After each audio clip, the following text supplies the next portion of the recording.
আমি যে কথাগুলো বলি সেগুলো 15-20 দিন, 1 মাস 2 মাস পরে গিয়ে ফলে। এটা গতকালকে একটা ফুটবল ম্যাচে টের পেয়েছেন আপনারা। আমার কাজ হচ্ছে আমি কাজও করি, কথাও বলি, দুইটাই। কোনোভাবে পাইপলাইন তো দূরের কথা, পাইপলাইন তৈরি তো হবে না, ফেটে যাবে, ফেটে আছে অলরেডি। এমন একটা সাকিবকে আমরা চাই যে সাকিবটা আমাদের ছিল। উটপাকি হয়ে যায় যে আমি কিছুই দেখে দেশে কিছু হয় না, আমি শুধু খেলবো, এনজয় করবো, এটা তো হবে না। আমার সঙ্গে আছেন বিসিবি পরিচালক আসিফ আকবর। আসিফ ভাই, সবচেয়ে বেশি যারা কাজ করে তাদেরকে নিয়ে কি বেশি কথা হয়? না, কথা বলার জন্য একটা শ্রেণী থাকে, একটা প্রজাতি আছে, শুধু কথা বলবে, কোনো কাজ করবে না। তা আমাদের আরেকটা প্রজাতি আছে, শুধু কাজ করে, কথা বলে না। আর আমার কাজ হচ্ছে আমি কাজও করি, কথাও বলি, দুইটাই। এবার যে যেটা পছন্দ করে আর কি। এটা কি আপনি অনেক আগে থেকে পাবলিক ফিগার এবং সবার কাছে জনপ্রিয়, এটাই কি আপনার এই যে নতুনভাবে বিসিবিতে যুক্ত হওয়া, এরপর এই যে এত আলোচনার মধ্যে থাকা, এটা কি একটা কারণ? না না, এটা আমার সম্বন্ধে যারা জানে, এখন তো আমি স্পোর্টসে আসছি, স্পোর্টসের লোকজন হয়তো অন্যভাবে আমাকে দেখছে, বা স্পোর্টস ফ্যানরা যারা, তারা অন্যভাবে দেখছে। যারা আমাকে আগের 24 বছর দেখে আসছে মিউজিকে, তারা জানে আমার অ্যাটিটিউড সম্বন্ধে, আমি কীভাবে চলে, কীভাবে কথা বলি, কীভাবে ভাবি। সমস্যা হলো আমি যে কথাগুলো বলি সেগুলো 15-20 দিন, 1 মাস 2 মাস পরে গিয়ে ফলে। তো এটা গতকালকে একটা ফুটবল ম্যাচে টের পেয়েছেন আপনারা। তো আশা করছি যারা খুব কুইক মন্তব্য করে তাদেরকে আসলে সরিও বলার সুযোগ থাকে না, তারা যে ক্ষমা চাইবে সেই সুযোগ তারা পায় না। তা আমি অটোমেটিক মাফ করে দিই, আই ডোন্ট মাইন্ড। আমার কাজ করতে হবে, এটা বড় কথা, এবং যারা কথা বলে তাদের সাথে কথা বলতে হবে।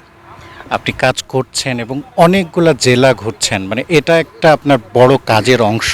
আপনি এনজয় করছেন কতটা? অবশ্যই এনজয় করছি। এনজয় না করলে তো আমি জানতেই পারতাম না যে আমাদের বাংলাদেশের গত 10 বছর 12 বছর আমাদের ক্রিকেটের স্ট্রাকচারটা পুরোপুরি ধ্বংস হয়ে গেছে।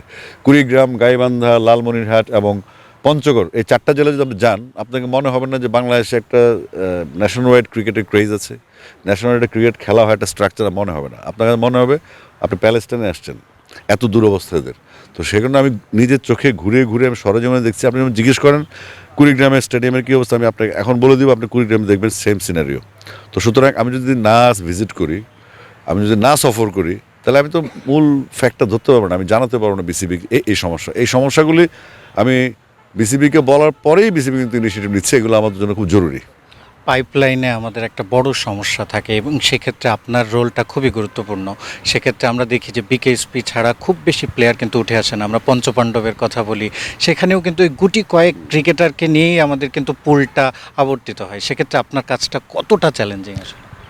আমার কাজটা যতটুকু চ্যালেঞ্জিং, তার চেয়ে বেশি হচ্ছে আমাকে অনেক আন্তরিকতার সাথে কাজ করতে হবে এবং প্রবলেমগুলো সলভ করতে হবে। আমি যতই ফাইট করি, যতই কথা বলি, আমি যদি সমস্যাগুলো সমাধান না করি এবং সমস্যাগুলোর গোড়ায় না যাই, তাহলে কোনোভাবে পাইপলাইন তো দূরের কথা, পাইপলাইন তৈরি তো হবে না, ফেটে যাবে, ফেটে আছে অলরেডি। তো আমরা আশা করছি এখন যেভাবে আমরা এগোচ্ছি, যে টুর্নামেন্টের যে রেশিও আমরা চালু করছি, যে একটা খেলাধুলার মধ্যে একটা ফেস্টিভ মুডে আমরা নেশনকে নিয়ে আসবো উইদিন 2 or 3 months, আশা করছি পাইপলাইন নিয়ে সমস্যা হওয়ার কথা না। কারণ আমরা আগেই প্রথম দিনে আমি দায়িত্ব নিয়ে আপনাদেরকে বলেছি বিসিবির সামনে যে প্রেস মিটে, এক একটা পজিশনে যদি 4টা 5টা প্লেয়ার না থাকে, সেই টিমটা আসলে কখনোই একটা ব্যালেন্স টিম হয় না। একটা মনোপলি হয় যে একজন 18 বছর ওপেন করবে, একজন 14 বছর ধরে বোলিং করবে, না। একটা কম্পিটিশন থাকতে হবে, চেঞ্জ হবে। কারণ 3টা ফর্ম্যাটে খেলা হয়, আর বিভিন্ন টুর্নামেন্ট হয়, বিভিন্ন লিগ হয়, অনেক ফর্ম্যাটে খেলা হয়। তো প্লেয়ারদেরকে ফিটও থাকতে হয়। তো সেক্ষেত্রে রিপ্লেসমেন্ট বা সাবস্টিটিউট কোনো ইস্যুটা মাথায় রাখা উচিত। Next level, well done, side by side, free. আপনি দেখেছেন যে সম্প্রতি একটা পডকাস্টে সাকিব আল হাসান বলেছেন তিনি দেশে ফিরবেন এবং তিনি হোপফুল, এবং তিনি 3 ফরম্যাটে একটা সিরিজ খেলে বিদায় নিতে চান। এটা কি কতটা বাস্তবসম্মত? আবার তিনি এটাও বলেছেন যে তিনি তার ক্যারিয়ারটা, ক্রিকেট ক্যারিয়ারটা অনেকটা শেষের পথে, তবে রাজনীতিটা এখনো বাকি আছে। দুইটাকে মিলিয়ে এখানে তো আসলে সাকিব আল হাসান আমাদের সেরা প্লেয়ার, এ বিষয়ে তো আমি আনডাউটলি বলেই যাচ্ছি। গত 19 বছর ধরে আমি এক কথাই বলি, আগামী যতদিন বাজে ততদিন বলতে থাকবে প্লেয়ার সাকিবের ইস্যুটা। আবার রাজনৈতিক সাকিবের ইস্যুটা নিয়ে আমার ব্যাপারটা হচ্ছে এরকম, সবার সামনে জুলাই বিপ্লবের স্মৃতি এখনও দগদগে। তার যে ফ্যাসিস্ট দলটা সেটা পলাতক এবং অলরেডি নিষিদ্ধের পথে, তাদের বিচার প্রক্রিয়া শুরু হয়েছে। তো সাকিব আল হাসান তো ওই দলের একজন এমপি ছিল, সে এ দায় এড়াতে পারে না। তো সাকিব কীভাবে ব্যাপারটা সমাধান করবে, এটা সাকিবের হাতে, আসলে সাকিবের কোর্টেই বল, সাকিবের কাছেই ব্যাট, ওর সিদ্ধান্তই চূড়ান্ত। তবে মানে ভক্ত হিসেবে কি আপনি চান যে আমি তিনি তো এই শুদ্ধ হয়ে ফিরে আসুক? শুদ্ধ বিশুদ্ধ তো আসলে, ও যদি শুদ্ধ হয় একজন বলবে বিশুদ্ধ, শুদ্ধ না। ও যদি ভুলও করে আরেক দল বলবে না সাকিব শুদ্ধ ছিল, এটা অন্য আলাপ। বাট যেটা সোসাইটি অ্যালাউ করে, স্পোর্টস অ্যারেনা অ্যালাউ করবে, যেটা সেটা হচ্ছে এমন একটা সাকিবকে আমরা চাই যে সাকিবটা আমাদের ছিল।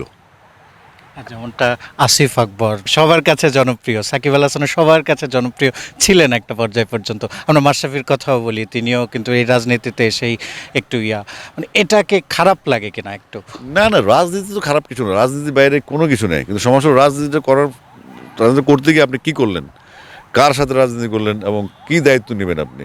আপনি যদি ওই গণ দায়িত্ব না নেন, আপনি যদি উটপাকি হয়ে যান যে আমি কিছুই দেখে দেশে কিছু হয় না, আমি শুধু খেলবো এনজয় করবো, এটা তো হবে না। সবার আগে দেশ নিয়ে ভাবতে হবে। এটা তো বাংলাদেশ একটা উন্নয়নশীল দেশ এবং এখানে সবাই অংশীদার এই দেশটার। এখানে সবাই কথা বলে সব বিষয় নিয়ে, আপনি যে কোনো সাবজেক্ট বাংলায় তুলে দেন, এটা একটা হটটক শুরু হয়ে যাবে। সব কাজ বাদ দিয়ে ওই আলোচনা শুরু হবে। আপনি কমেন্ট বক্স চেক করলে পাবেন, বুঝে না বুঝে সবাই কথা বলতেছে। কিন্তু একটা প্রশ্ন খুব ইস্যু, দেশের প্রশ্ন যখন আসবে তখন সব কিছু ক্রিস্টাল হয়ে যাবে।